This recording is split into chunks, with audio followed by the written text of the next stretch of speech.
أشهد أن لا إله إلا الله وحده لا شريك له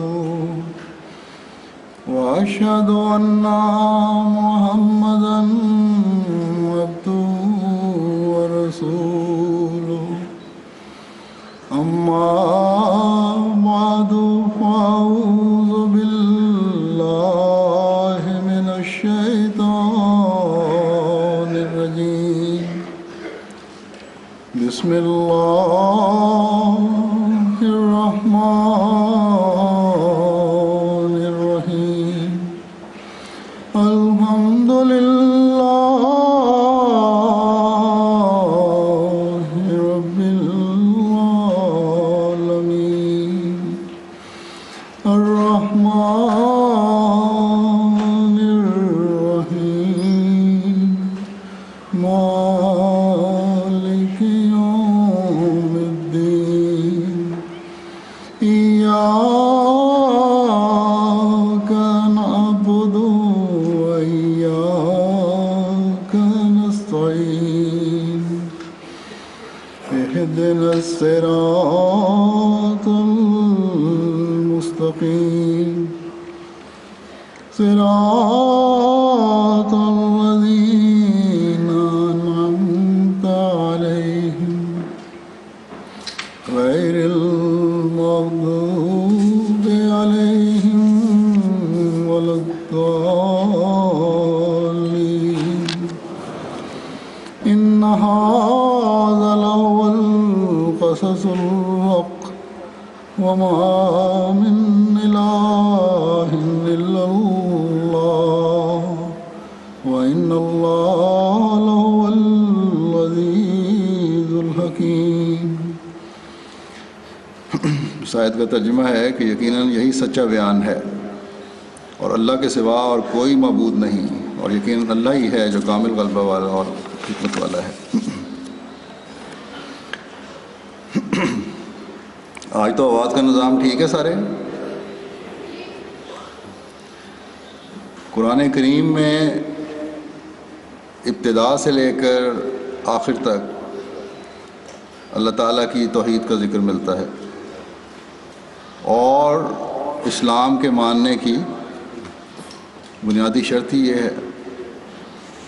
کہ ایک خدا کو مانو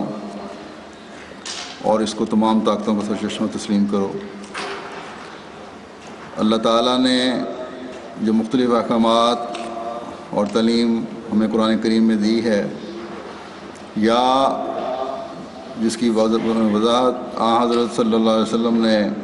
فرمائی ہے، اس کا محور خدا واحد کی ذات ہے۔ بس یہ ایک ایسی بنیادی چیز ہے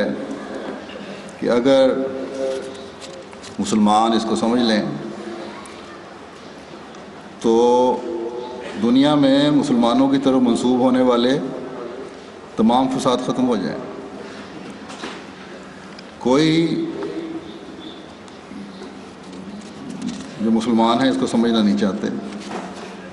یہ بڑی افسوس کی بات ہے کہ باوجود حضرت صلی اللہ علیہ وسلم کے توجہ دلانے کے اس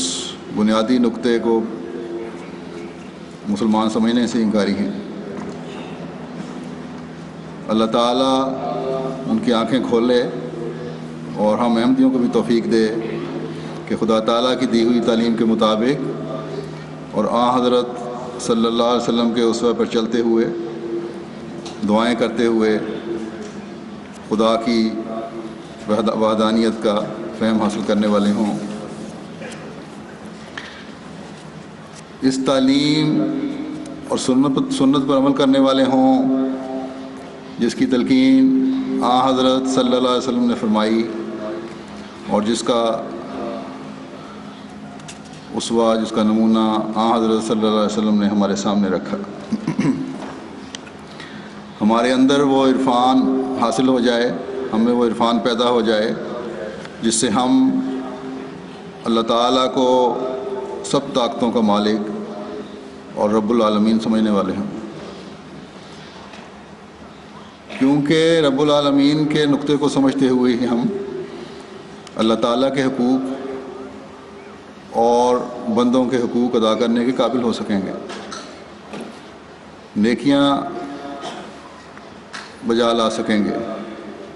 چاہے وہ نیکیاں عبادتوں کے معیار حاصل کرنے کے لیے ہوں یا بندوں کے حقوق ادا کرنے کے لیے ہوں۔ ہمیں اللہ تعالیٰ عقل اور سمجھ عطا کرے کہ ہم سب تعریفوں کا مستحق صرف اور صرف خدا تعالیٰ کی ذات کو سمجھیں اور خوش آمدیوں کی طرح بندوں کی جھوٹی تعریفیں کر کے اپنے دلوں میں بت نہ کھڑے کریں۔ ہمیں یہ فہم حاصل ہو کہ اس دنیا کی جو نعمتیں ہیں ان کا منبع، ان کو پیدا کرنے والا، ان کو دینے والا ہم صرف اور صرف خدا کی ذات کو سمجھیں۔ غرض کہ کوئی موقع بھی ایسا نہ ہو جب ہم اپنے آپ کو رب العالمین کے دائرے سے باہر سمجھنے والے ہوں۔ اللہ کی ذات کے سوا اپنا مالک، اپنا رب کسی اور کو سمجھیں اور خدا تعالیٰ کی اطاعت سے باہر ہوں۔ بس اللہ تعالیٰ کی وحدانیت کا اقرار اس وقت تک سچا ثابت ہوگا جب تک ہم مکمل طور پر اس کی اطاعت کے دائرے میں رہیں گے۔ اور اس اقرار اور عمل کے لیے کیا کوشش ہونی چاہیے، اس بارے میں مختلف روایات میں ہمیں حضرت صلی اللہ علیہ وسلم نے اللہ تعالیٰ کی بڑائی بیان کرنے اور اس کی وحدانیت کے اظہار کے لیے دعائیں بتائی ہیں اور اپنے عمل سے ہمیں دعاؤں کے نمونے سکھائے ہیں۔ ایک روایت میں آتا ہے، ابو زبیر روایت کرتے ہیں کہ حضرت ابن زبیر رضی اللہ عنہ اور نماز کے آخر پر سلام پھیرتے تھے، ان کو یہ پھیر کر یہ دعا کرتے تھے جو آن سلم نے سکھائی تھی کہ اللہ کے سوا کوئی معبود نہیں، وہ واحد ہے، اس کا کوئی شریک نہیں اور وہ ہر چیز پر قدرت رکھنے والا ہے۔ اللہ تعالیٰ کی مدد کے بغیر میں نیکی بجا لانے کی کوئی طاقت اور شیطان سے بچنے کے لیے کوئی قوت نہیں پاتا۔ بادشاہت اسی کی ہے اور ہر قسم کی تعریف کا وہی مستحق ہے۔ اللہ کے سوا کوئی معبود نہیں، ہم صرف اسی کی عبادت کرتے ہیں۔ ہر قسم کی نو و ما اور ہر فضل کا وہی مالک ہے اور ہر عمدہ تعریف کا وہی مستحق ہے۔ اللہ کے سوا کوئی معبود نہیں، ہم اطاعت کو صرف اسی کے ساتھ خاص کرتے ہیں، اگرچہ کافر لوگ ناپسند ہی کریں۔ بس یہ وہ دعا ہے جو ہمیں اللہ تعالیٰ کی وحدانیت کے مضمون کو سمجھنے کی طرف توجہ دلاتی ہے۔ جب نماز کے بعد ایک مومن یہ دعا کرے گا تو گویا عملاً یہ اظہار کر رہا ہوگا کہ جب میں نماز کے بعد ظاہری طور پر میں اللہ تعالیٰ کی عبادت سے فارغ ہو گیا ہوں، ایک خاص وقت کے لیے وہ عبادت کا وقت مقرر ہے، نماز کا وقت مقرر ہے اس سے، لیکن اب بھی میرا دل، اس کے بعد بھی میرا دل اس بات کی گواہی دیتا رہے گا، اگلی نماز تک یہ گواہی چلتی رہے گی کہ عبادت کے لائق کوئی اور ذات نہیں ہے، صرف اور صرف یہی وحدہ لا شریک ہستی ہے۔ اور دنیا کی مصروفیات مجھے اس سے دور نہیں لے جا سکیں گے۔ گو یہ دعا کرنے والا ظاہری طور پر اپنے کام میں مصروف ہوگا، لیکن دل اللہ تعالیٰ کی طرف لگا رہے گا، کیونکہ وہی ہے، وہی ہستی ہے جو سب قدرتوں کی مالک ہے، وہی ہے جس نے ہر ایک کے کاروبار، مال، اولاد میں برکت ڈالنی ہے اور ڈالتا ہے، اور وہی ہے جو یہ بھی قدرت رکھتا ہے کہ یہ سب کچھ تباہ کر دے، اور پھر یہ دعا کرتے ہیں کہ اے اللہ یہ باتیں اور یہ تیرا دل میں جو خوف ہے یا کوئی بھی نیکی جو معاشرے میں امن اور محبت کی فضا پیدا کرنے والی ہے، وہ مجھے تیری تمام صفات کا فہم اور ادراک دینے والی ہو۔ ہر نیکی جو ہے وہ اللہ تعالیٰ کی صفت کا، ہر صفت کا فہم عطا کرنے والی ہو، اور یہ دعا کرنی چاہیے کہ یہ صرف اور صرف اللہ تعالیٰ کے فضل سے ہی حاصل ہو سکتی ہے۔ بس اللہ سے یہ دعا کرنی چاہیے کہ اے اللہ تو میری مدد فرما اور مجھے شیطان کے ہر اس فعل سے بچا جو تجھ سے دور لے جانے والا، تیری وحدانیت پر میرے ایمان کو کمزور کرنے والا ہو۔ بس اے کائنات کے مالک، مجھے ہمیشہ اپنے فضلوں اور رحمتوں کے سائے میں رکھنا، مجھے اپنی نعمتوں سے نوازتے رہنا، مجھے اپنا کامل اطاعت گزار اور فرما بردار بندہ بنانا۔ تو یہ دعا جو ہے نماز کے بعد، اس ماحول سے نکل آنے کے بعد جو نماز میں دعا کے لیے خاص ماحول ہوتا ہے، اللہ تعالیٰ کے حکم پر چلنے کی طرف توجہ دلاتی رہے گی۔ دنیاوی کاموں میں پڑھنے کے بعد بھی دل اللہ تعالیٰ کی طرف جھکا رہے گا، دل با یار رہے گا۔ تو تبھی کہا جا سکتا ہے کہ اللہ تعالیٰ کی وحدانیت پر قائم ہے یا اللہ تعالیٰ کا خوف دل میں قائم ہے۔ تو یہ طریقے ہیں، یہ اسلوب ہیں جو ہمیں حضرت صلی اللہ علیہ وسلم کی وحدانیت قائم کرنے کے لیے وسلم نے وحدانیت قائم کرنے کے لیے ہمیں سکھائے۔ بس توحید کو قائم کرنے کے لیے ہمیں ان نمونوں کی پیروی کرنی ہوگی، جس کی ایک مثال میں نے دی ہے۔ حضرت مسیح موعود علیہ الصلوۃ والسلام فرماتے ہیں کہ توحید بغیر پیروی نبی کریم صلی اللہ علیہ وسلم کے کامل طور پر حاصل نہیں ہو سکتی۔ بس کامل توحید کا فہم اور ادراک اگر حاصل کرنا ہے تو وہ حضرت صلی اللہ علیہ وسلم کے اسوے پر چل کر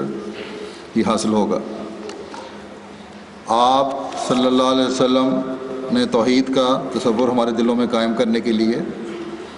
مختلف انداز میں امت کو نصائح فرمائی ہیں، مختلف مواقع پر نصائح فرمائی ہیں۔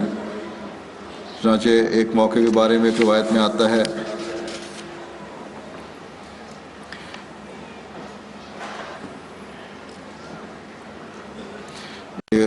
ایک موقع پر آپ نے فرمایا کہ اگر کسی نے کہا کہ اللہ کے سوا کوئی معبود نہیں اور وہ سب سے بڑا ہے، اس کے اس قول کی اس کے رب نے تصدیق کی اور فرمایا میرے سوا کوئی معبود نہیں اور میں سب سے بڑا ہوں، اور جب وہ کہتا ہے کہ اللہ کے سوا کوئی عبادت کے لائق نہیں، وہ واحد ہے، تو اس پر اللہ تعالیٰ فرماتا ہے میرے سوا کوئی عبادت کے لائق نہیں، میں واحد ہوں۔ اور جب وہ کہتا ہے اللہ کے سوا کوئی عبادت کے لائق نہیں، وہ واحد ہے، اس کا کوئی شریک نہیں، تو اللہ تعالیٰ فرماتا ہے میں واحد ہوں، میرے سوا کوئی عبادت کے لائق نہیں، میرا کوئی شریک نہیں۔ اور جب وہ کہتا ہے اللہ کے سوا کوئی معبود نہیں، بادشاہت اسی کی ہے اور حمد کا وہی مستحق ہے، تو اللہ تعالیٰ فرماتا ہے میرے سوا کوئی معبود نہیں، بادشاہت میری ہی ہے اور ہر قسم کی حمد کا میں ہی مستحق ہوں۔ اور جب بندہ کہتا ہے اللہ کے سوا کوئی معبود نہیں اور میں اللہ کی مدد کے بغیر نیکیاں بجا لانے کی ہمت اور شیطان سے بچنے کی کوئی طاقت نہیں پاتا، تو اللہ تعالیٰ فرماتا ہے میرے سوا کوئی معبود نہیں اور کسی کو میری مدد کے بغیر نیکیاں کرنے کی ہمت نہیں اور نہ شیطان سے بچنے کی طاقت ہے۔ حضور صلی اللہ علیہ وسلم فرمایا کرتے تھے کہ جو یہ کلمات اپنی بیماری میں بھی کہتا ہے اور وفات پا جاتا ہے تو اسے آگ نہیں چھوئے گی۔ تو یہ دعا جو پہلی حدیث میں بھی سکھائی گئی ہے، توحید کے اقرار اور اللہ تعالیٰ کا دل میں خوف قائم کرنے کے لیے ایسی دعا ہے جو مستقل اللہ تعالیٰ کی وحدانیت کا دل میں تصور قائم کر دیتی ہے، اور یوں انسان اعمال ہی وہ بجا لاتا ہے جو اس کی رضا حاصل کرنے والے ہوں اور اس کی توحید قائم کرنے والے ہوں۔ تو یقیناً ایسے لوگوں کو اللہ تعالیٰ دوزخ سے بچنے اور جنت میں جانے کی بشارت دیتا ہے۔ پھر ایک اور روایت میں آتا ہے، ایک جگہ آپ نے نصیحت کرتے ہوئے فرمایا، حضرت معاذ بن جبل رضی اللہ عنہ روایت کرتے ہیں کہ نبی کریم صلی اللہ علیہ وسلم نے فرمایا، اے معاذ، کیا تم کو معلوم ہے کہ اللہ تعالیٰ کا اپنے بندوں پر کیا حق ہے؟ حضرت معاذ رضی اللہ تعالیٰ عنہ کہتے ہیں، میں نے عرض کی کہ اللہ اور اس کے رسول کو ہی زیادہ معلوم ہے۔ اس پر حضرت صلی اللہ علیہ وسلم نے فرمایا، اللہ کا یہ حق ہے کہ بندے اس کی عبادت کریں اور کسی چیز کو اس کا شریک نہ قرار دیں۔ پھر فرمایا، تمہیں معلوم ہے کہ بندوں کا اللہ پر کیا حق ہے؟ حضرت معاذ نے عرض کی کہ اللہ اور اس کے رسول کو ہی زیادہ معلوم ہے۔ اس پر حضرت صلی اللہ علیہ وسلم نے فرمایا، وہ یہ ہے کہ اللہ ان کو عذاب نہ دے۔ تو یہ ہے اللہ تعالیٰ کا اپنے بندوں پر پیار کی نظر ڈالنے کا انداز، جو اس کی توحید کا اقرار کرتے ہیں، جو مالک ہے، رب ہے، تمام طاقتوں کا سرچشمہ ہے، اس پر ایک عاجز بندے نے کیا حق جتانا ہے؟ لیکن اس عاجز بندے کو بھی اللہ تعالیٰ نے حق دیا ہے کہ تم کیونکہ میری وحدانیت کا اقرار کرتے ہو اور میرے علاوہ تمہارا کوئی معبود نہیں ہے،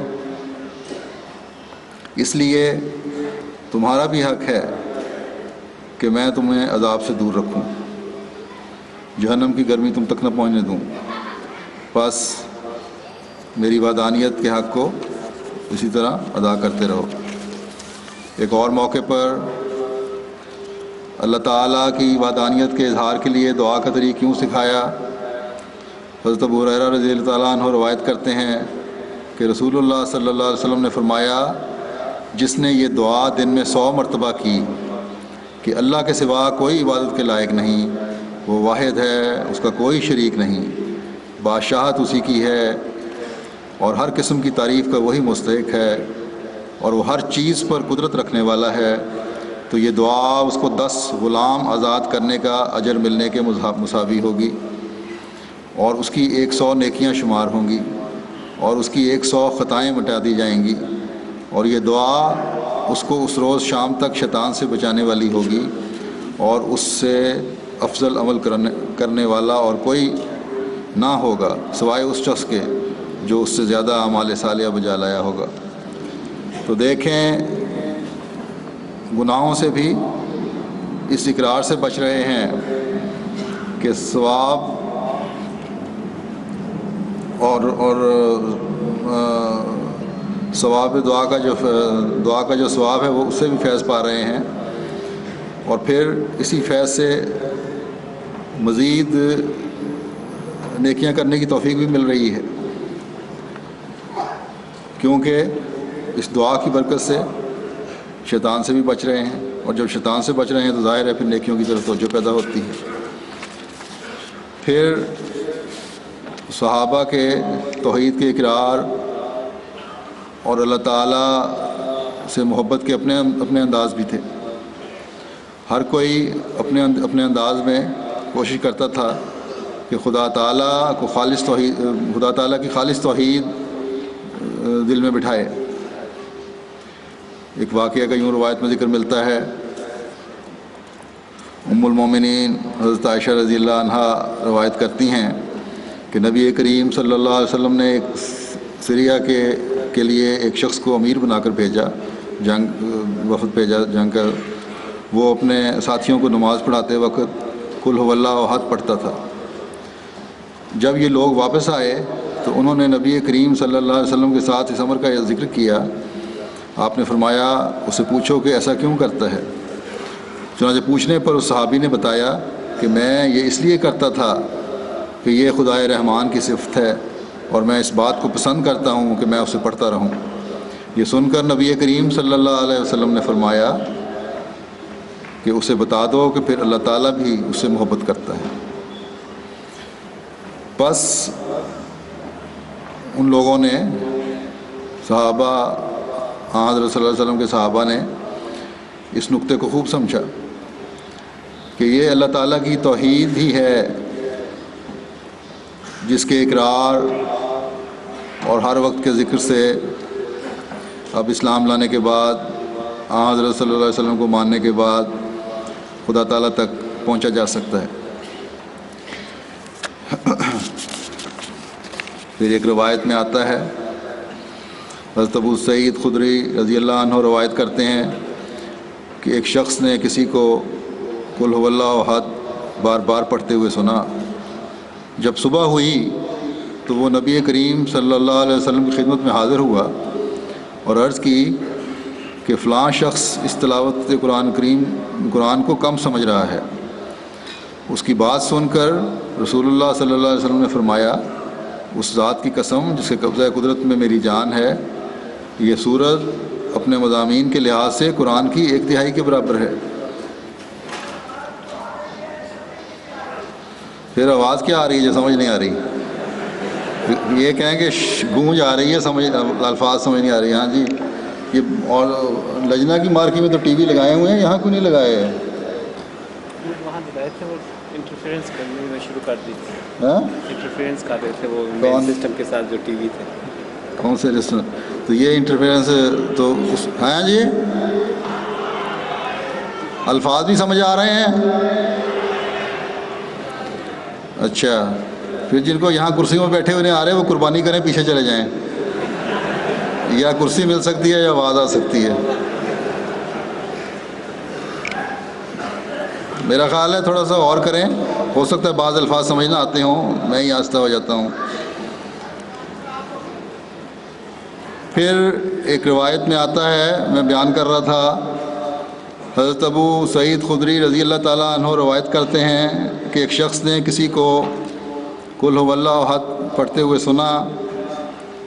بار بار پڑھتے ہوئے۔ تو جب صبح ہوئی تو وہ نبی کریم صلی اللہ علیہ وسلم کی خدمت میں حاضر ہوا اور عرض کی کہ فلاں شخص اس تلاوت قرآن کو کم سمجھ رہا ہے، بار بار سمجھتے دیکھ کے۔ اس کی بات سن کر رسول اللہ صلی اللہ علیہ وسلم نے فرمایا کہ اس ذات کی قسم جس کے قبضہ قدرت میں میری جان ہے، یہ صورت اپنے مضامین کے لحاظ سے قرآن کی 1/3 کے برابر ہے۔ آن صلی اللہ علیہ وسلم نے فرمایا کہ 1/3 کے برابر ہے۔ اس پہ بعض لوگ سمجھتے ہیں مسلمانوں میں سے کہ صورت پڑھ لی، 3 دفعہ پڑھ لی تو سارا قرآن کریم ختم ہو گیا۔ مطلب اس کا یہ تھا کہ اپنے مضامین کے لحاظ سے، کیونکہ اللہ تعالیٰ کی وحدانیت کا اس میں اظہار کیا گیا ہے۔ تو اصل تو انہی صحابی نے اس نقطے کو سمجھا تھا۔ ہر بار جب پڑھتے ہوں گے تو اللہ تعالیٰ کی وحدانیت کا ایک نیا مضمون ان پر کھلتا ہوگا، ان آیات کی طرف توجہ جاتی ہوگی جن میں اللہ تعالیٰ کی وحدانیت اور اس کے لا شریک ہونے کا بیان ہے۔ اگر ان مضامین کو ذہن میں رکھا جائے، تمام قرآن کریم میں جو اس طرح کے مضامین آتے ہیں جس میں اللہ تعالیٰ کی وحدانیت کا اظہار ہو رہا ہو، تو آن صلی اللہ علیہ وسلم نے فرمایا کہ 1/3 قرآن کریم کی تعلیم تو اس کے سامنے آ گئی، اور یہ توحید کا مضمون ہی ہے جو نبیوں کا خاصہ ہوتا ہے۔ بس جو توحید کے مضمون پر غور کرنے والے لوگ ہیں، یہ وہ ہیں جو نبیوں کے اسوے پر چلنے والے ہیں، اور اس تعلیم اور توحید کا صحیح فہم اور ادراک اور صحیح نمونہ جو قائم کیا اور جو اعلیٰ معیار قائم ہوئے، وہ حضرت صلی اللہ علیہ وسلم کی ذات ہی تھی۔ اس لیے وہی لوگ کامیاب ہیں جو آپ کے اس اسوے پر چلنے والے ہیں۔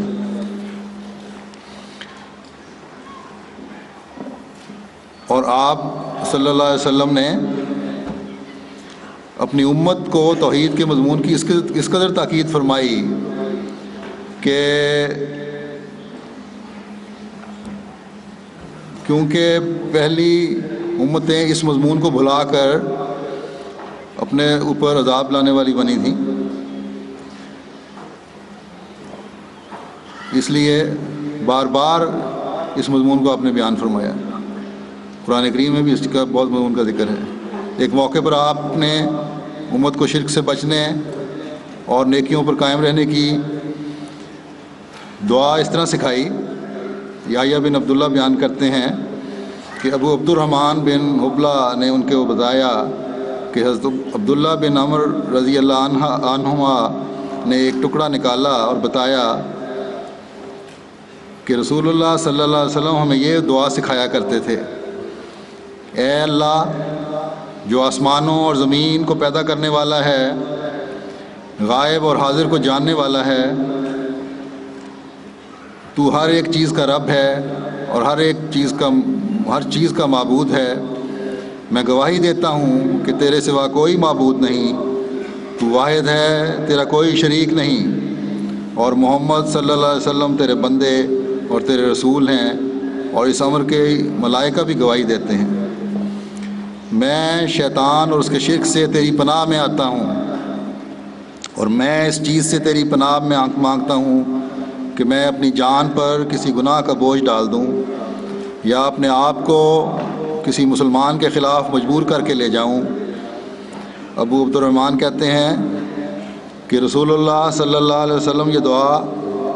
عبداللہ بن عمر رضی اللہ عنہما کو سکھاتے تھے اور فرماتے تھے کہ وہ یہ دعا اس وقت کیا کرے جب وہ سونا چاہے، رات کو سوتے وقت۔ دیکھیں اس دعا میں توحید کے مضمون کے ساتھ، اور یہ توحید کا مضمون ہی ہے اصل میں، تو شرک سے بچنا بھی اس مضمون کو ساتھ رکھا گیا ہے۔ دوسرے اور اس کے علاوہ اس شرک سے بچنے اور توحید کے مضمون کے ساتھ دوسرے معاشرتی گناہوں سے بچنے کی طرف بھی توجہ دلا دی ہے۔ اپنے بھائیوں کے خلاف غلط کام کرنے سے روکنے کی طرف بھی توجہ دلا دی ہے۔ اللہ تعالیٰ سے اس بات کی پناہ بھی طلب فرمائی کہ کوئی ایسا عمل ہو جو اللہ تعالیٰ کے قیام توحید کے مقصد کو پورا کرنے کے خلاف ہو۔ آپ تو تمام انسانیت کو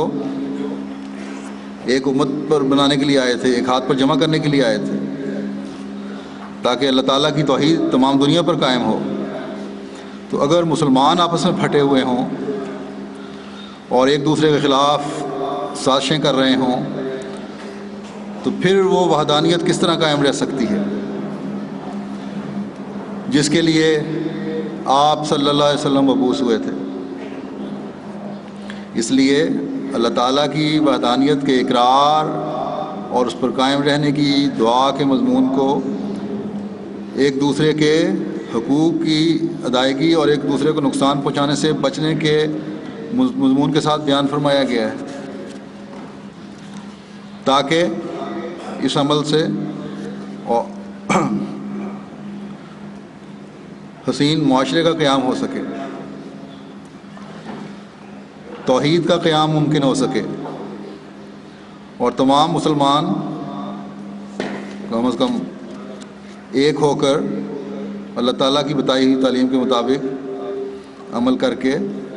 اللہ تعالیٰ کی توحید کو دنیا میں قائم کریں۔ اور اس زمانے میں اللہ تعالیٰ نے ہی حضرت مسیح موعود علیہ السلام کو مبعوث فرمایا ہے، اور اب توحید کا قیام آپ کے پیچھے چلنے سے ہی ہوگا اور آپ کے پیچھے چلنے سے ہی ممکن ہے۔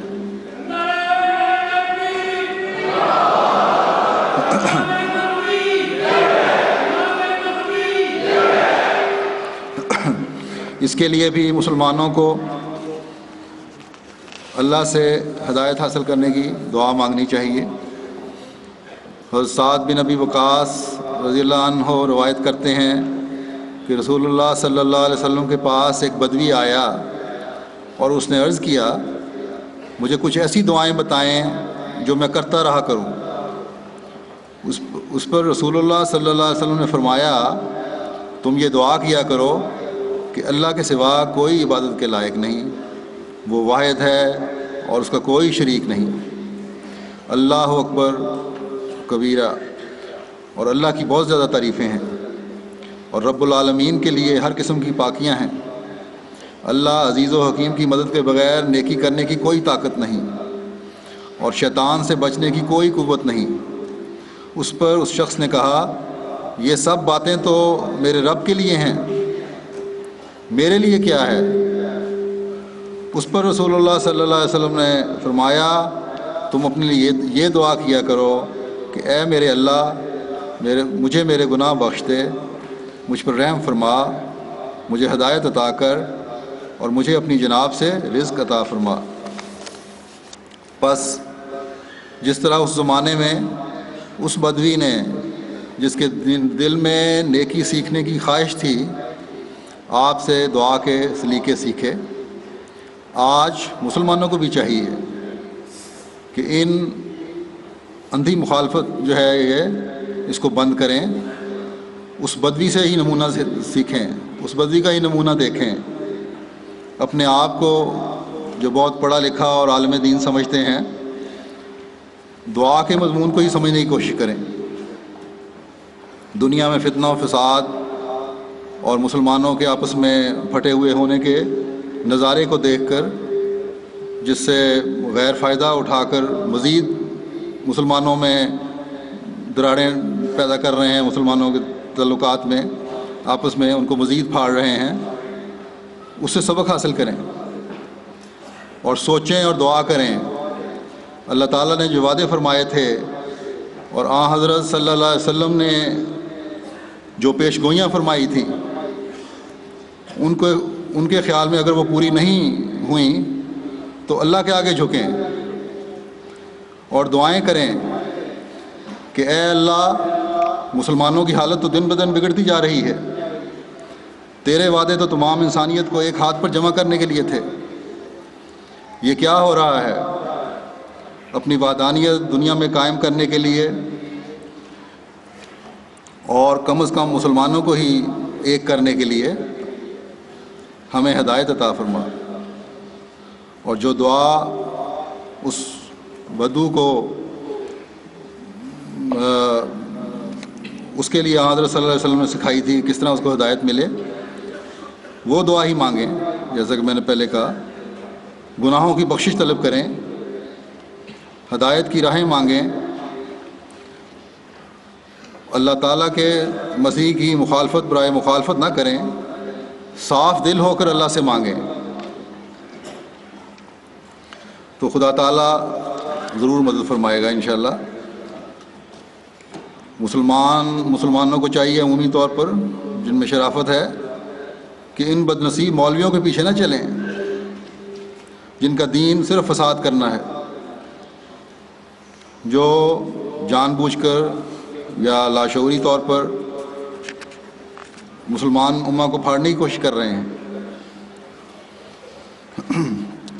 صاف دل ہو کر اللہ تعالیٰ سے مانگیں کہ خدا تعالیٰ تو ہی ہماری مدد فرما، اور جب صاف دل ہو کر اللہ سے مانگیں گے جیسا کہ میں نے کہا اللہ تعالیٰ ضرور مدد فرمائے گا۔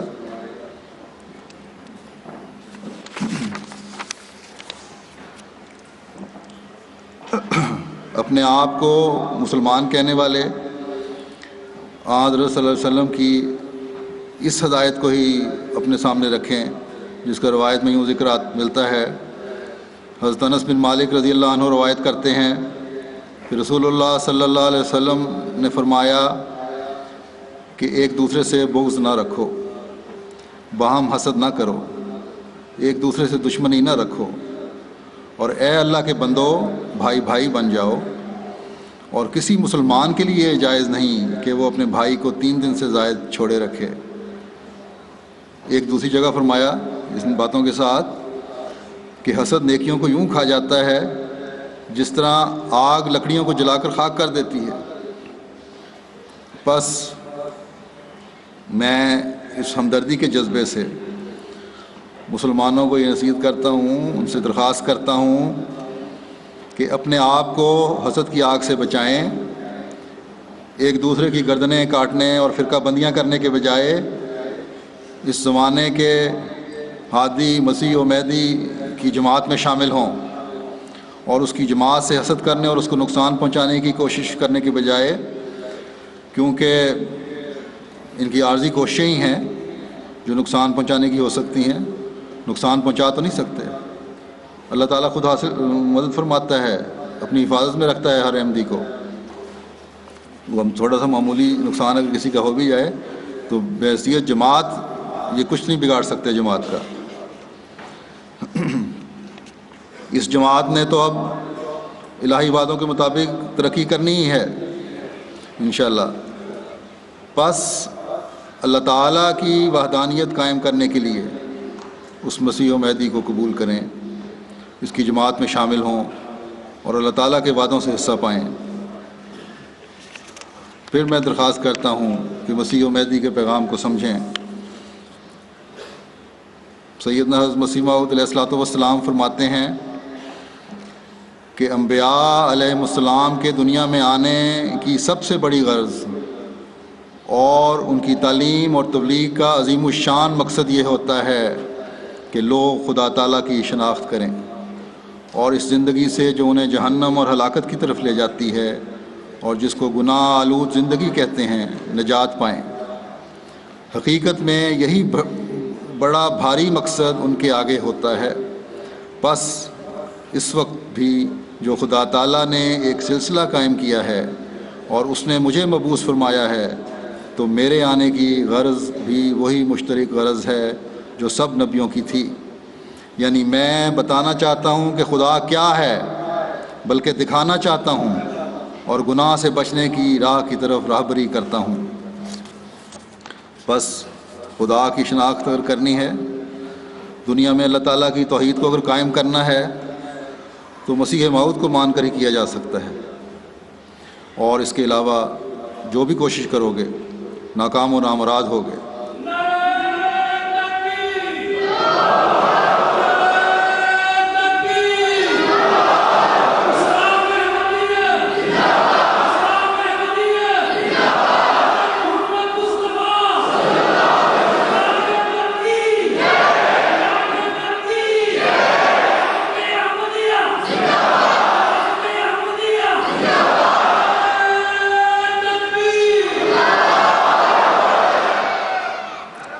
اور اس کے نمونے آج کل یہ مسلمان اپنے اندر دیکھ ہی رہے ہیں، جیسا کہ میں پہلے کہہ چکا ہوں۔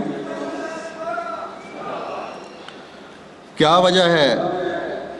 کہ خدا تعالیٰ نے مسلمانوں کو اس بری حالت میں چھوڑا ہوا ہے؟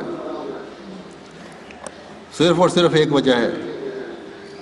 کہ وہ حضرت محمد مصطفیٰ صلی اللہ علیہ وسلم کے غلام اور عاشق صادق سے بغض اور کینے اور حسد میں پڑے ہوئے ہیں،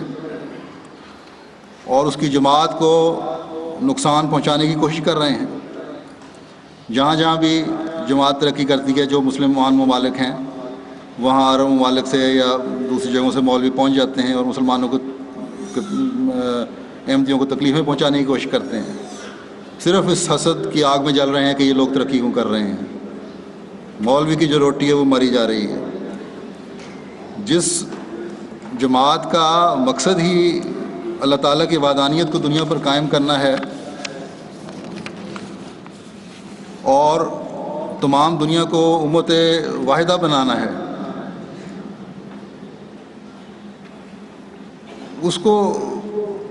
آپ کافر کس طرح کہہ سکتے ہیں؟ پھر میں ہمدردی کے جذبات سے کہتا ہوں کہ غور کریں اور اپنے اوپر رحم کریں، مسلم امت پر رحم کریں، ان کو غلط رہنمائی نہ کریں، اور اللہ کے پیارے رسول صلی اللہ علیہ وسلم کا واسطہ دے کر کہتا ہوں، جس کی طرف آپ منسوب ہو رہے ہیں، کہ اللہ سے ہدایت مانگیں، اللہ آپ کو اس کی توفیق دے۔ بس دعا کے ساتھ پھر میں مسلمانوں سے کہتا ہوں کہ حضرت مسیح موعود علیہ الصلوۃ والسلام کے پیغام پر غور کریں، صرف یہ نہ دیکھیں کہ کیونکہ ہمارے باپ دادا نے انکار کیا تھا اس لیے ہم نے انکار کرنا ہے۔ پہلوں منکرین کے نقش قدم پر نہ چلیں۔ قرآن کریم نے اس لیے ہمیں مثالیں دی ہیں کہ اس سے بچیں۔ آئندہ بھی ایسا زمانہ آئے گا جب مسلمانوں کو اس کی ضرورت پڑے گی، اس لیے وہ نمونے نہ دکھاؤ جو پرانی امتوں نے یا پرانی قوموں نے دکھائے۔ آپ حضرت مسیح موعود علیہ الصلوۃ والسلام فرماتے ہیں، میں اس لیے بھیجا گیا ہوں کہ تا ایمانوں کو قوی کروں اور خدا تعالیٰ کا وجود لوگوں پر ثابت کر کے دکھلاؤں، کیونکہ ہر ایک قوم کی ایمانی حالتیں نہایت کمزور ہو گئی ہیں اور عالم آخرت صرف ایک افسانہ سمجھا جاتا ہے، اور ہر ایک انسان اپنی عملی حالت سے بتا رہا ہے کہ وہ جیسا کہ یقین دنیا اور دنیا کی جاہو مراتب پر رکھتا ہے اور جیسا کہ اس کو بھروسہ دنیاوی اسباب پر ہے، یہ یقین اور بھروسہ ہرگز اس کو خدا تعالیٰ اور عالم آخرت پر نہیں۔ زبانوں پر بہت کچھ ہے مگر دلوں میں دنیا کی محبت کا غلبہ ہے۔ حضرت مسیح نے اسی حالت میں یہود کو پایا تھا، اور جیسا کہ ضعف ایمان کا خاصہ ہے، یہود کی اخلاقی حالت بھی بہت خراب ہو گئی تھی اور خدا کی محبت ٹھنڈی ہو گئی تھی۔ اب میرے زمانے میں بھی یہی حالت ہے، سو میں بھیجا گیا ہوں کہ تا سچائی اور ایمان کا زمانہ پھر آئے اور دلوں میں تقوی پیدا ہو، سو یہی افعال میرے وجود کی علت غائی ہیں۔ مجھے بتلایا گیا ہے، یعنی میرے وجود کا مقصد ہے، میرے آنے کا مقصد ہے، مجھے بتلایا گیا ہے کہ پھر آسمان زمین سے نزدیک ہوگا، بعد اس کے کہ بہت دور ہو گیا تھا۔ یعنی اللہ تعالیٰ رہنمائی فرمائے گا، حضرت مسیح علیہ الصلوۃ والسلام کی برکت سے ایک خاص تعلق پیدا ہوگا خدا تعالیٰ کا اپنے بندوں سے اور بندوں کا خدا تعالیٰ سے۔ سو میں انہی باتوں کا مجدد ہوں اور یہی کام ہے جن کے لیے میں بھیجا گیا ہوں۔ بس ہر انصاف پسند کو چاہیے، ہر انصاف پسند جائزہ لے کر بتائے کہ کیا یہی حالات مسلمانوں کے نہیں ہو گئے جن کا بیان حضرت مسیح علیہ السلام نے فرمایا ہے۔ دینی اور اخلاقی طور پر دیوالیہ ہو چکے ہیں۔ کیا یہ زمانہ مطالبہ نہیں کرتا کہ کوئی مجدد آئے اور حضرت صلی اللہ علیہ وسلم کی پیشگوئی کے مطابق جس مسیح و مہدی نے آنا تھا وہ آئے؟ ہر انصاف پسند کا دل یہ کہتا ہے کہ ہاں اس کی ضرورت ہے۔ اخباروں میں بھی، پاکستان میں بھی کالم لکھے جاتے ہیں، اس مضمون پر لکھے گئے ہیں، لیکن جس دعویٰ کرنے والے کا دعویٰ موجود ہے اس کو ماننے سے انکاری ہیں۔ ہم تو دعا ہی کر سکتے ہیں کہ اللہ راہ ہدایت عطا فرمائے، اور جب یہ دعا کریں گے ہم تو پھر اپنے آپ پر بھی ہمیں غور کرنا ہوگا کہ ہم نے توحید کے قیام کے لیے ان باتوں پر عمل کیا ہے جو حضرت مسیح موعود علیہ الصلوۃ والسلام نے ہمیں بتائی ہیں۔ مسلمانوں کو توجہ تو میں اس لیے دلا رہا ہوں اب کہ ایم ٹی اے کے ذریعے یا دوسرے میڈیا کے ذریعے کچھ رجحان پیدا ہوا ہے، کچھ مخالفت میں سنتے ہیں، کچھ دلچسپی سے سنتے ہیں، کچھ چھپ کر اس لیے سنتے ہیں کہ پسند کرتے ہیں تاکہ ان تک احمدیت کی باتیں پہنچ جائیں، پیغام پہنچ جائے۔ ایک بڑی تعداد ہے اب دوسرے مسلمانوں کی بھی جو ایم ٹی اے کے ذریعے سے ہمارے فنکشن کو دیکھتی ہے، خطبات کو، تقریروں کو سنتی ہے، لیکن یہ چیز جو ہے یہ تبدیلیاں اللہ تعالیٰ کی وحدانیت کا قیام حضرت مسیح علیہ الصلوۃ والسلام کے ماننے کے بعد ہمیں اپنا بھی جائزہ لینا ہوگا کہ ہمارے اندر بھی کیا تبدیلیاں پیدا ہو رہی ہیں۔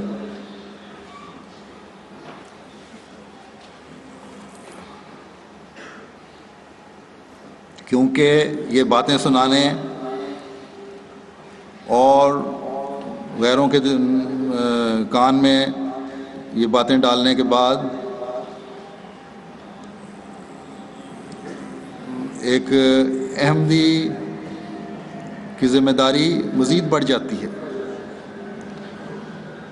اس کو مزید اپنی اصلاح کی طرف کوشش کرنی چاہیے، اصلاح کی کوشش کرنی چاہیے۔ اس لیے جو احادیث میں بیان کر رہا ہوں ان کے مطابق احمدیوں کو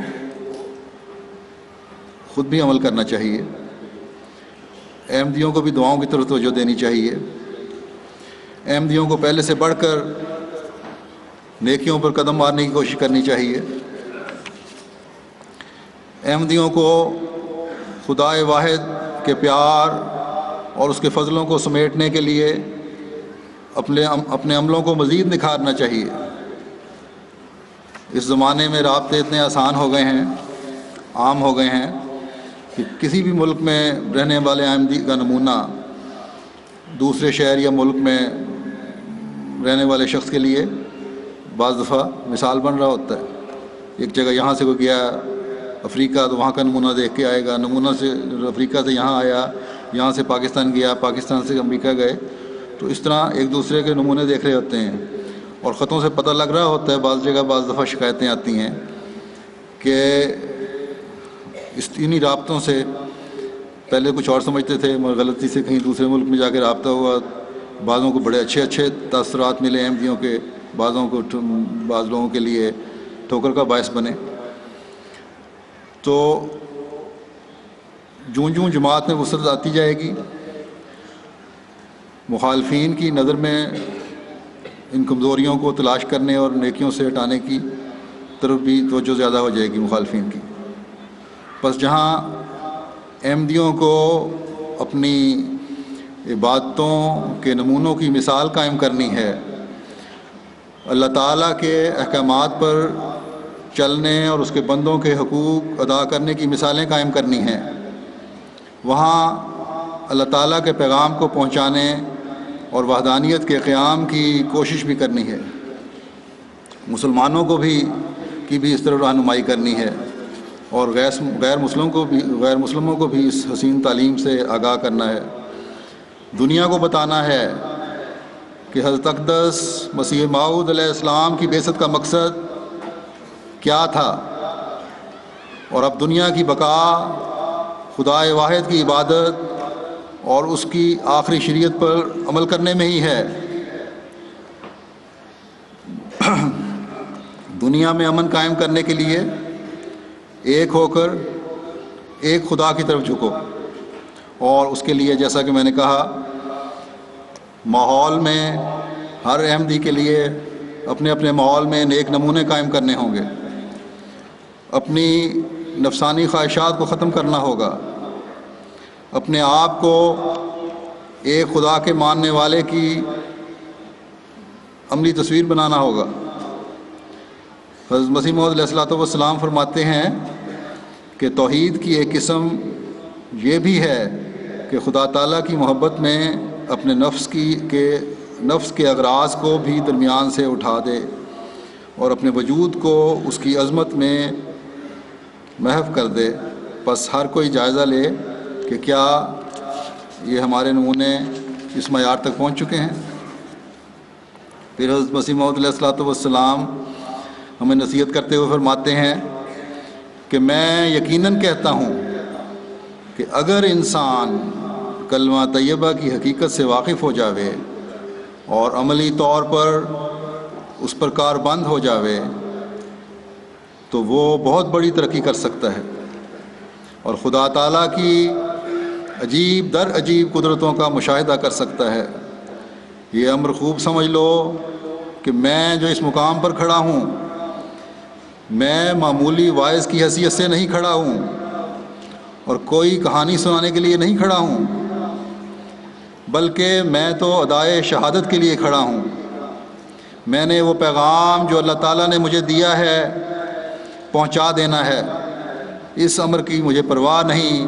کہ کوئی اسے سنتا ہے یا نہیں سنتا اور مانتا ہے یا نہیں مانتا، اس کا جواب تم خود دو گے۔ میں نے فرض ادا کرنا ہے۔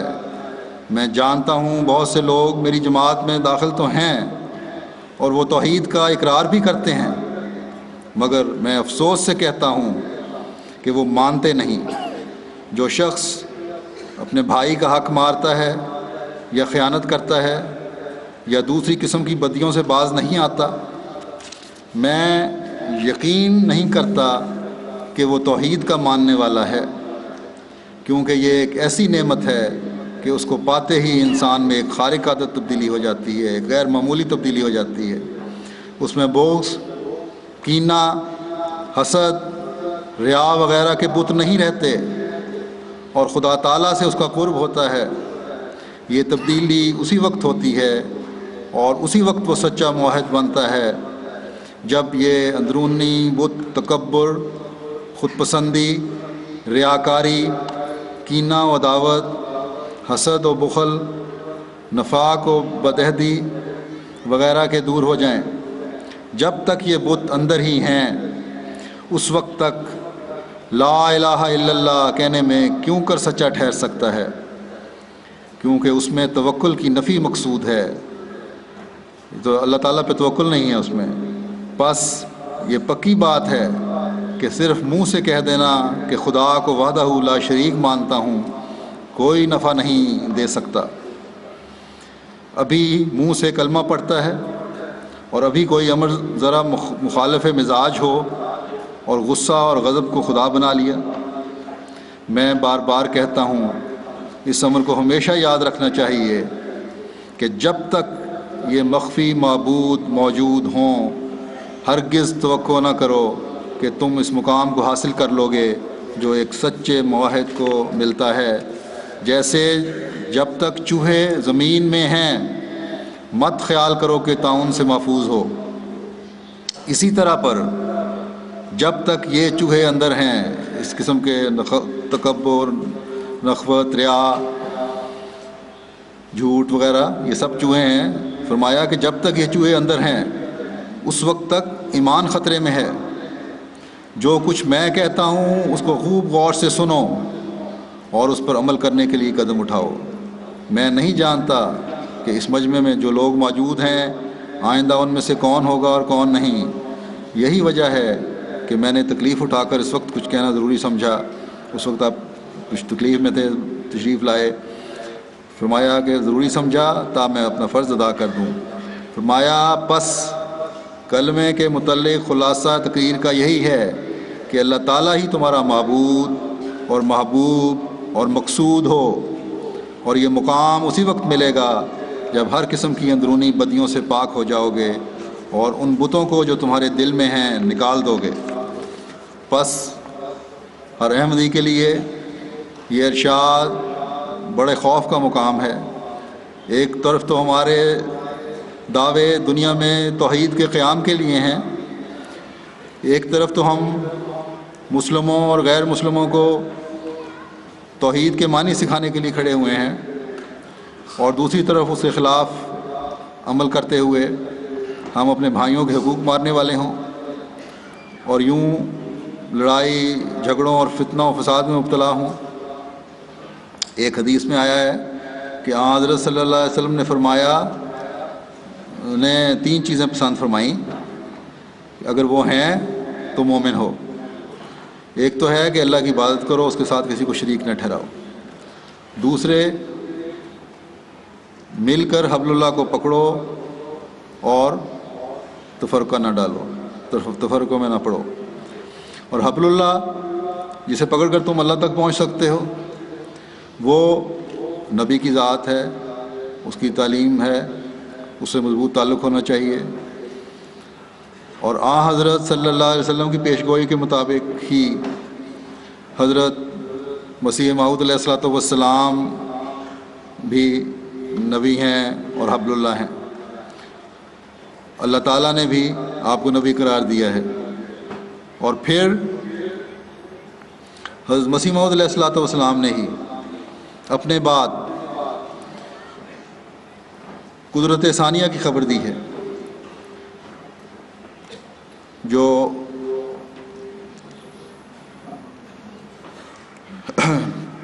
خلافت کی خبر دی ہے،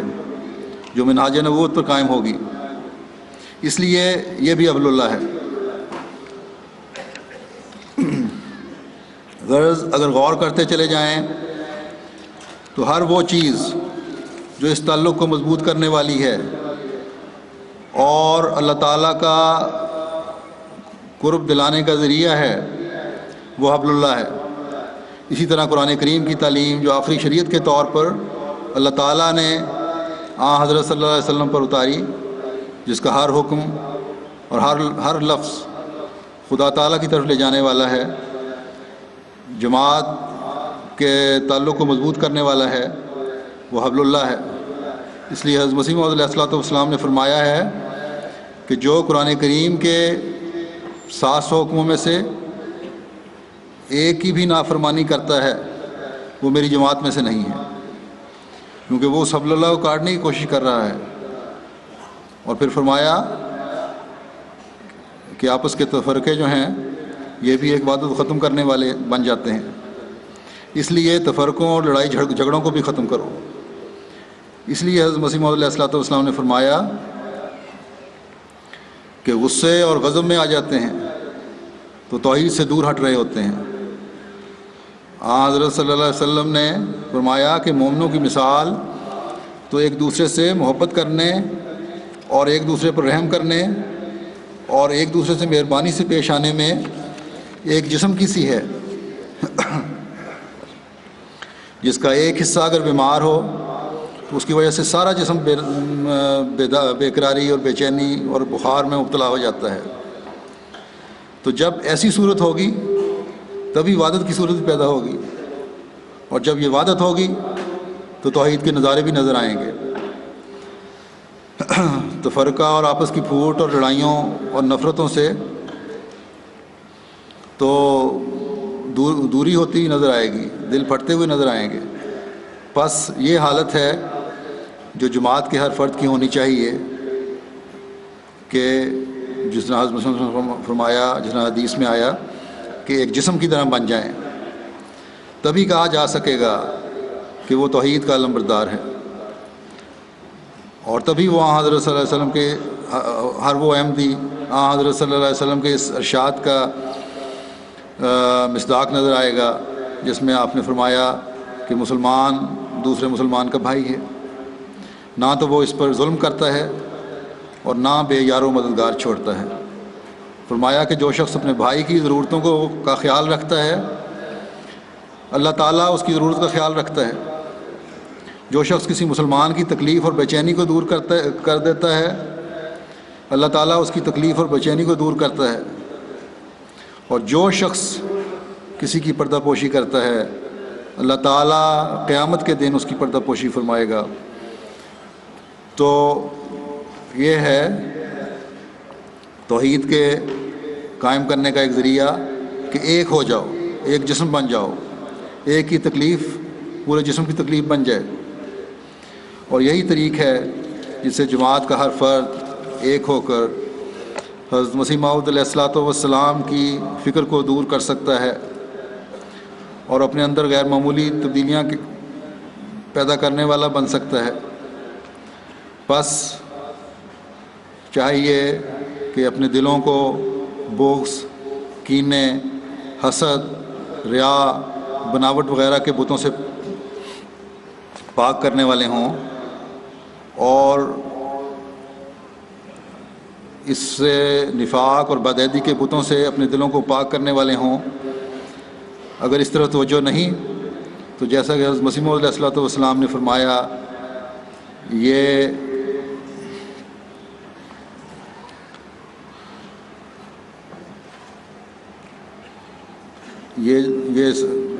لا الہ الا اللہ جو ہے یہ صرف منہ کی باتیں ہیں، زبانی جمع خرچ ہے، یہ دل سے نہیں نکل رہا۔ دلوں میں تو ان کینوں اور بغضوں کی وجہ سے دراڑیں پڑی ہوئی ہیں، دل تو ٹیڑھے ہیں۔ تو حضرت صلی اللہ علیہ وسلم نے ان دلوں کو سیدھا کرنے کے لیے ظاہری علاج نماز کے وقت میں یہ بتایا تھا کہ جب صفوں میں کھڑے ہو تو صفیں سیدھی کر کے کھڑے ہو، کندھے سے کندھا ملا کر کھڑے ہو تاکہ دلوں کے ٹیڑھ بھی نکل جائیں۔ لیکن بعض دفعہ یہ ہوتا ہے وہ ایک آدھ مثال ہوتی ہے، بہت کم ہوتا ہے، 1% بھی نہ ہو جماعت میں جن باتوں کا میں ذکر کر رہا ہوں، لیکن جب ایک برائیاں پیدا ہونے لگتی ہیں تو پھر بعض دفعہ پھیلتے ہوئے دیر نہیں لگتی، کیونکہ معاشرے کا بھی اثر چل رہا ہوتا ہے۔ تو میں کہہ رہا تھا کہ بعض دفعہ ایک نمازی دوسرے نمازی کے ساتھ نہیں کھڑا ہوتا کہ رنجشیں ہیں، بعض رشتہ داریوں میں ایسی رنجشیں چل رہی ہوتی ہیں۔ بس اگر توحید کے قیام کا دعویٰ کرنا ہے تو اپنے اندر بھی وحدانیت پیدا کرنی ہوگی، اور شیطان کو اور شرکوں کو، ان بتوں کو اپنے دلوں سے نکالنا ہوگا۔ اور جماعت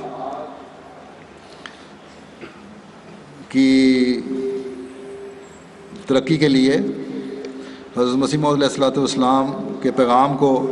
دنیا میں پھیلانے کے لیے،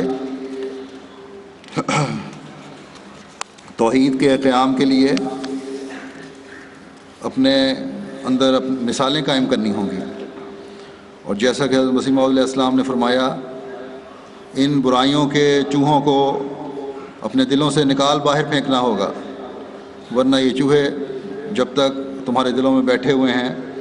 تمہارا وجود کسی وقت بھی شرک میں مبتلا ہو سکتا ہے۔ اور جب اپنا دل ہی پاک نہ ہو تو دوسروں کی کیا تبلیغ اور کیا نصیحت کریں گے؟ مسلمانوں کو کیا سمجھائیں گے کہ تمہارے اندر سے برکت اس لیے اٹھ گئی کہ تم ایک نہیں اور فرقوں میں بٹ گئے ہو؟ وہ الٹا کر کہیں گے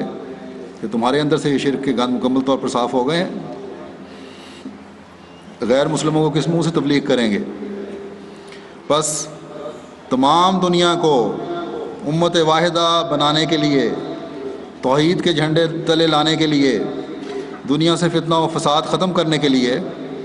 سب سے زیادہ کوشش اور مجاہدہ ایک احمدی نے کرنا ہے، چاہے وہ دنیا کے کسی بھی کونے میں بسنے والا احمدی ہو۔ بس جب ان مجاہدوں کے نظارے ہمیں نظر آنے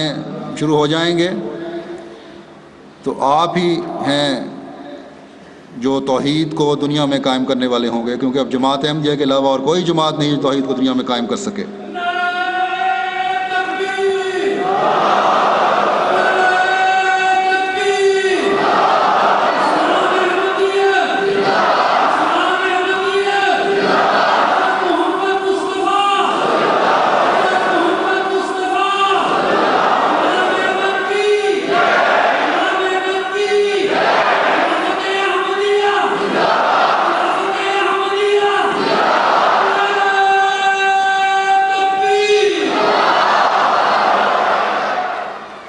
آپ ہی ہیں جو شرک سے دنیا کو پاک کرنے والے ہوں گے، اور حضرت مسیح موعود علیہ الصلوۃ والسلام کی بعثت کے مقصد کو سمجھتے ہوئے توحید کے پیغام کو دنیا میں پھیلانے والے ہوں گے اور تمام دنیا کو توحید کے جھنڈے تلے لانے والے ہوں گے۔ اللہ تعالیٰ سب کو اس کی توفیق عطا فرمائے کہ وہ اس نقطے کو سمجھنے والے ہوں اور اپنے دلوں کو ٹٹول کر ان کو ہر قسم کے شرک سے پاک کرنے والے ہوں، حضرت مسیح موعود علیہ السلام کی تعلیم پر پوری طرح عمل کرنے والے ہوں، آپ کے مشن کو آگے بڑھانے والے ہوں۔ ان جلسوں کا مقصد بھی توحید کا قیام اور اپنے اندر پاک تبدیلیاں پیدا کرنا ہے۔ بس اس مقصد کو سمجھیں۔ اللہ کرے کہ یہ جلسہ آپ میں پاک تبدیلیاں لانے کا باعث بنے اور ہمارا ہر قدم توحید کے قیام کی طرف اٹھنے والا قدم ہو، اور اپنے دلوں کو ہر قسم کے چھوٹے سے چھوٹے شرک سے بھی پاک کرنے والے ہوں، اور اس توحید کے قیام کی برکت سے احمدیت یعنی حقیقی اسلام کی فتح کے نظارے جلد تر ہمیں اللہ تعالیٰ دکھائے۔ اللہ تعالیٰ آپ سب کو خیریت سے اپنے گھروں میں لے جائے، سفر و حضر میں خود حفاظت فرمائے، آپ کے دلوں کو، آپ کی نسلوں کو توحید کے نور سے منور کرے، اور جو پاک تبدیلیاں آپ نے اپنے اندر اس جلسے میں کے دوران پیدا کی ہیں وہ دائمی ہوں، ہمیشہ رہنے والی ہوں۔ اللہ کرے کہ ایسا ہی ہو۔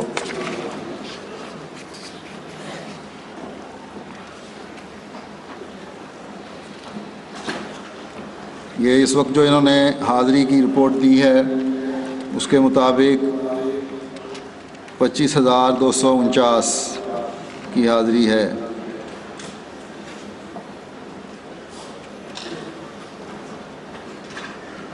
گزشتہ سال کے تقریباً برابر ہی ہے۔ جیسا کہ ہمیشہ یہ نصیحت کی جاتی ہے کہ اب یہاں سے آپ لوگ انشاءاللہ تعالیٰ واپسی ہوگی، کچھ لوگوں نے جلدی گھر پہنچنا ہوگا، کچھ نے کام پہ کل جانا ہوگا، اس لیے ڈرائیو جو ہے ذرا احتیاط سے کریں جو کاروں والے ہیں، اگر تھکے ہوئے ہیں تو آرام کر کے سفر شروع کریں.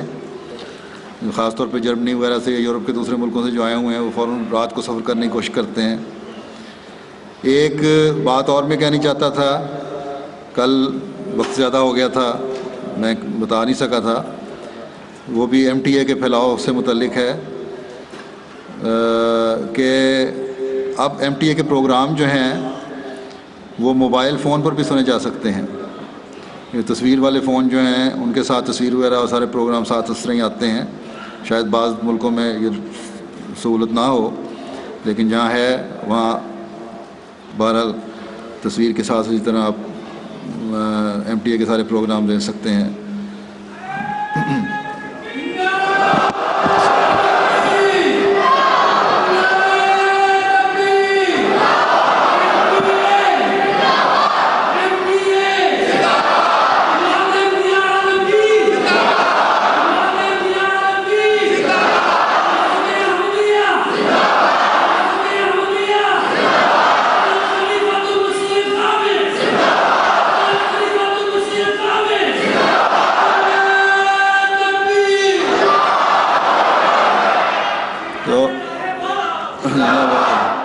اسیران راہ مولا، اسیران راہ مولا.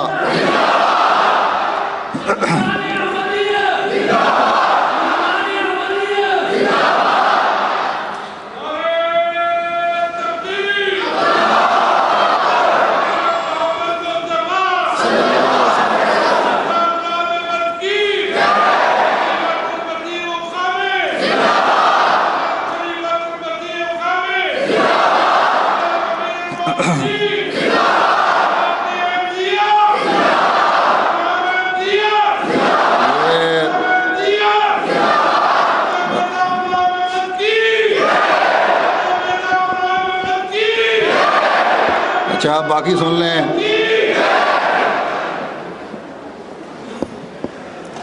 یہ ایم ٹی اے کے بارے میں بعض سفر کرنے والوں کو ہمیشہ یہ ہوتا تھا کہ اس لیے نہیں سنتے کہ سفر کے موقع پہ فلاں جگہ بیٹھے ہوئے موقع نہیں ملتا، فلاں وقت فلاں پروگرام آتا ہے. تو اکثر ایسے لوگ جو ہیں ان کے پاس موبائل فون بھی ہوتے ہیں، تو اب یہ بہانہ بھی ختم ہو گیا. بس کے انتظار میں بیٹھے ہیں یا ٹرین کے انتظار میں بیٹھے ہیں تو فون لگا کے سن سکتے ہیں، اور بڑا معمولی سا اس کا چارج ہے ہر مہینے کا 5-7 پاؤنڈ کے قریب. تو یہ سہولت جو ہے بہت سارے بڑے بڑے کمپنیوں کے چینل بھی ہیں جن کو یہ سہولت نہیں ہے. اللہ تعالیٰ کے فضل سے جماعت کو اللہ تعالیٰ نے مہیا فرمائی، اور اللہ کرے کہ اس سے لوگ فائدہ اٹھانے والے ہوں.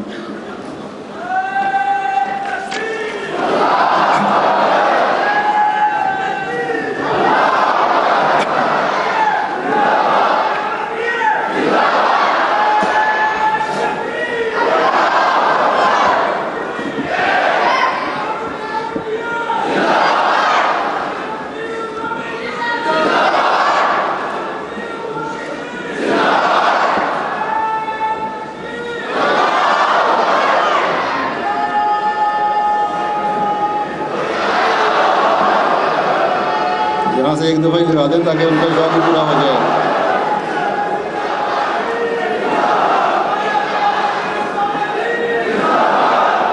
کہاں ہے مرکزی انتظام والے نعرہ لگا دیں تاکہ ان کا شوق پچھلوں کا پورا ہو جائے. ایک دفعہ ہی